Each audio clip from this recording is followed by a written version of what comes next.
Hi everyone, my name is Kylie. I'm a certified nutritionist here at Career Nutrition. And here I wanted to get back to basics like Nutrition 101. So the 4 basic steps to nutrition. A lot of my talks, we get into specifics with specific health conditions, but I thought today we'll just go back to the basics with our macronutrients.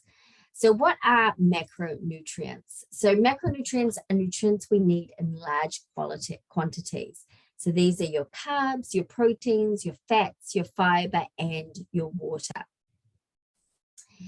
So the problem, if you live in a Western world, we tend to follow the standard North American diet, which is abbreviated for SAD because that's just what it is. The SAD diet tends to be consuming a lot of highly processed foods, a lot of simple carbs, which is your refined grains, such as your white bread, your white pasta, your white rice. And again, with all those processed foods, it tends to be like loaded with sugar-loaded cereals, a lot of additives, preservatives, food colorings, etc. And this Western diet tends to be lower in water, good quality proteins, and fiber. So we really want to balance out our meals with protein, complex carbs, fiber, and fat. If we have an imbalance of that and we're not consuming nutrient-dense foods, then we can develop a lot of diseases and secondary health complications. So a lot of these are now being called diseases of civilization because they have become prolific now that in the current times that we're in with eating a lot of these processed foods. So heart disease, cancer, obesity, diabetes, digestive disorders, even infertility, as well as mood disturbances such as anxiety and depression. And I feel like right now, with the last 2 years, we've all been going through this crazy pandemic. A lot of people are struggling with anxiety and depression right now. So really important to focus on looking at healthier food options to help manage that. So let's talk about carbohydrates. So carbohydrates are broken down. Any kind of carb is broken down into our bodies into glucose. So good carbs, bad carbs, they're all broken down into glucose. And this is our preferred source of energy. Now, there's good carbs and there's bad carbs. So a lot of people say, oh, yeah, I'm going to go on a low carb diet. But we don't want to take out the good carbs of that. It's just the bad carbs we want to take out of. So complex carbs are the good carbs. So these include vegetables, whole grains, fruits, beans, lentils, legumes. These are high in fiber, vitamins and minerals, and they also tend to be lower on the glycemic index. So you're going to have balanced blood sugars and more steady mood and energy throughout the day. Now, simple carbs, on the other hand, these are the bad carbs, the refined grains. So again, your white bread, your white pasta, your white rice, your pastries, your cookies, your cakes, your candy, your sugar-loaded cereals, which are often marketed as healthy, but really they're loaded in sugar. Now, a lot of these, because in the processing of these foods, a lot of the nutrients and fiber have been taken out. So for example, whole grain bread, the fiber's been taken out to make white bread. So you're missing all that good fiber there. And the problem with the fiber being taken out of it is they tend to be higher on the glycemic index. So with these high GI foods, you're going to have unbalanced blood sugars. You're going to have this yo-yo effect throughout the day, which I'm going to talk about more in a minute. But you're going to have more mood swings and more energy crashes. So it's just we really want to stay away from those simple refined carbs. So there's a certain type of carb, and that's fiber. So fiber is really important for our digestive function. It helps to regulate our bowel movements, so help us to poop regularly. It's really important to help feed our good bacteria in our gut. And there's so much research coming out about gut bacteria and how it can have a pretty profound impact on our mood, depression, anxiety. It can impact our cravings and the foods that we tend to gravitate towards. So really important that we're consuming a ton of fiber. So fiber is not we do not get calories from fiber. It's not digestible and just basically passes through our digestive system. Ideally, we want to focus on vegetables, like 50% of our fiber we want to get from vegetables. So if you think about your plating at each meal, if you can make sure there's vegetables at each meal, that would be awesome. So other sources of good fiber, again, they're all your complex carbohydrates. They're your whole grains, your beans, your legumes, and many of your seeds, such as flaxseed, chia seeds, hemp seeds, and of course, your low glycemic fruits. So let's talk about protein. So protein we need to help build, repair, and regenerate our muscles. They make up the structure for nearly pretty much every body tissue, and they're really important for making neurotransmitters. So for example, if we eat turkey, it's high in the amino acid tryptophan, which actually gets converted to make serotonin. And serotonin is important. It helps us feel happy. It helps reduce sugar cravings. It's a natural pain reliever. So we want to be making sure we're getting those good quality proteins and variety of proteins so we can be able to make those neurotransmitters to support our mood, our cognitive functioning, and our motivation.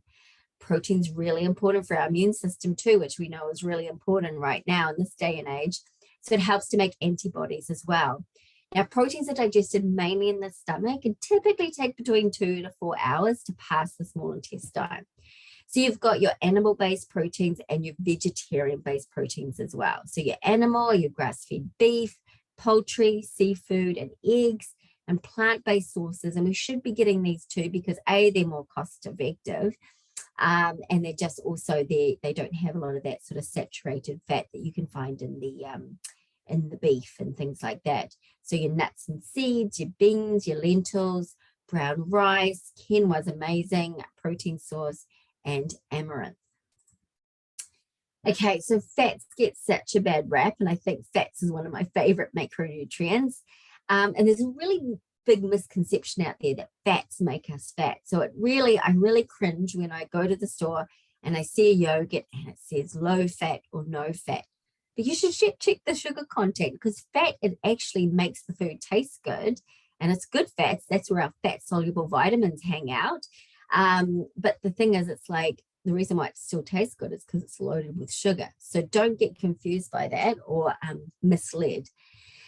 60% of our brain is made up of fat. Yep, we're a bunch of fat heads. So we need fats to help our brains function. Fats are part of every cell membrane of our bodies. Like I said, they make up the majority of our brain, our eyes. They're really important for hormone production, and they aid in the absorption of those fat-soluble vitamins, so vitamin A, D, E, and K. So we want to consume these healthy fats. So these are your olive oil, your coconut oil, your fish, hemp seeds, flax oil, avocado oil. And we want to stay away from those bad fats. So trans fats are man-made. Our bodies have no idea what to do with trans fats. And the problem is, well, trans fats were initially created to help keep the shelf life, increase the shelf life of products, but they are completely detrimental to the body, and we want to stay away from that altogether, which is why we want to stay away from processed foods. So definitely want to make sure we're getting a lot of good fats. It really helps with satiety as well. If you've ever been on a low-fat diet, you're probably miserable because you're starving all the time, because fats help us to feel satiated. So again, trying to keep this really simple, you want to make sure you have a balanced meal. So you want to have your complex carbs. So that could be your whole grains. Here we've got some sweet potato. You want to have a good quality protein. So whether it be salmon, or here we've got roasted chicken. Good quality fat, doesn't have to be much. So maybe a tablespoon of olive oil, maybe some chopped up avocado, or some nuts and seeds sprinkled on top of your salad. And then you've got your salad for high fiber. So a simple sort of meal put together, making sure you're getting all those macronutrients. And why we want to keep those macronutrients balanced is it has a number of health benefits for us. And the big one I want to talk about today is balancing blood sugars. So when you don't have a balanced meal of the carbs, proteins, and fats and fiber, and maybe you're consuming like a donut or a croissant for breakfast, you're going to get a blood sugar spike. And then when you get this blood sugar spike, there's a massive surge of glucose that runs into the bloodstream. And then your pancreas is going, I have to produce a ton of insulin to deal with all this glucose. And then and insulin is actually pro-inflammatory. It increases inflammation in the body, which contributes to a lot of those diseases of civilization. So when there's too much glucose in the blood, it's like, okay, we've got the insulin helps to get the glucose in the cell. Okay, but we've still got all this glucose running around the bloodstream. Your insulin says, well, okay, I know what to do with this. We're just going to package this glucose up and store it in fat cells. And that makes our fat cells nice and big. And when they get too big, they split. And then we get 2 fat cells. So definitely don't want that to happen. And the problem too is when our blood sugars crash, our bodies crave sugar to get our blood sugars back up. And the problem when our blood sugars crash, we're going to be fatigued, dizziness, we're going to be nervous, anxious, can't sleep, we can't concentrate, we have difficulty remembering. So a lot of problems that occur when our blood sugar is out of balance. Now, because protein and fat are digested a lot more slowly, then you don't have that sudden surge of glucose and you don't have that sudden surge of insulin. So your blood sugars are kept a lot more balanced. So if you stay off that blood sugar roller coaster, it really helps protect against chronic diseases such as high cholesterol, heart disease, and high blood pressure. So if you have unbalanced blood sugars, you have 3 times more difficulty losing weight. So if you're someone that's struggling with that, maybe have a look at what you're eating. Are you balancing out those meals with a protein, a good complex carb, high in fiber and fat? So when micronutrients are balanced, you get satiated, you feel full and you feel full for longer. And then you have this positive impact on your metabolic rate, as well as increasing calories burned without the added exercise. So while you're listening to me right now, if you're having those balanced meals, you definitely have a better metabolic rate. So by reducing that glycemic load, there's less insulin being circulated around and less glucose being packaged away in those fat cells. Insulin is our fat storage hormone, which I was talking about just now. So again, less insulin, you're going to have better benefits for weight loss and better weight management strategies. And of course, when you don't have those blood sugar crashes because you're balancing out those macronutrients, you're going to be, and you're getting a lot of those good proteins, you're going to have the nutrients needed to help make neurotransmitters and hormones that help you to feel happy, to help you feel excited. So serotonin is great. We need that from proteins, and we need certain vitamins and minerals to help convert that protein into serotonin. Serotonin also helps with sugar cravings and is a natural pain reliever as well. Again, when your blood sugars crash, you can feel anxious, depressed, and irritable. So if you're not having those crashes, you're not having those problems. And of course, if you have balanced blood sugars, balanced meals, then you have better fuel source and your cells communicate more effectively. And as such, you tend to have higher, more stable energy throughout the day.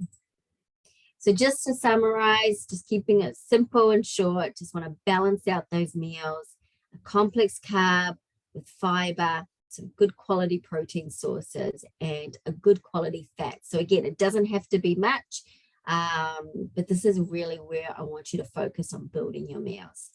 So that's my references there. So I hope you found that helpful. That was totally going back to basics today. So yeah, I look forward to seeing you soon. Thanks. Bye.